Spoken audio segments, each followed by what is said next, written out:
Mambo ni mengi alafu muda ni mchache, tumeweza kuona namna ambavyo mama Dangote anawajibika kuweza kumfanya bibiye Zuchu aweze kuwa na amani na furaha kadri siku zinavyozidi kwenda, na tumeweza kuona baadhi ya watu wengi waliweza kufunguka vingi juu ya haya ambayo yanayoendelea sasa hivi, na waliweza kufunguka na kusema ya kwamba kiukweli mama Dangote ana mapenzi ya dhati kabisa kwa bibiye Zuchu. Haijalishi kuna vitu gani ambavyo vimeweza kutokea, ila tambueni ya kwamba Zuchu ni mwanamke ambaye anajielewa na anajitambua pia. Hivyo kwa hiki kinachoendelea, hatuna budi kuweza kuwafanya watu wengine waweze kuelewa zaidi, kwa sababu tunaona kabisa huu mzunguko wao uliofanya watu wengi waweze kufikiria vingi na kusema ya kwamba huenda hawa watu wasiwe pamoja tena, lakini mambo yamekuwa tofauti na vile ambavyo tulivyoweza kudhani, na kila kitu kimekuwa katika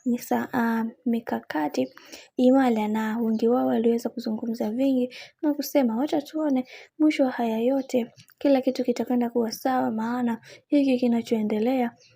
yatupaswa kuweza kuhakikisha kila kitu kinakuwa katika misingi na mikakati iliyo bora. Hivyo kwa hiki kilichoweza kutokea, tumeweza kuona mama mzazi wa Diamond Platnumz akimwandalia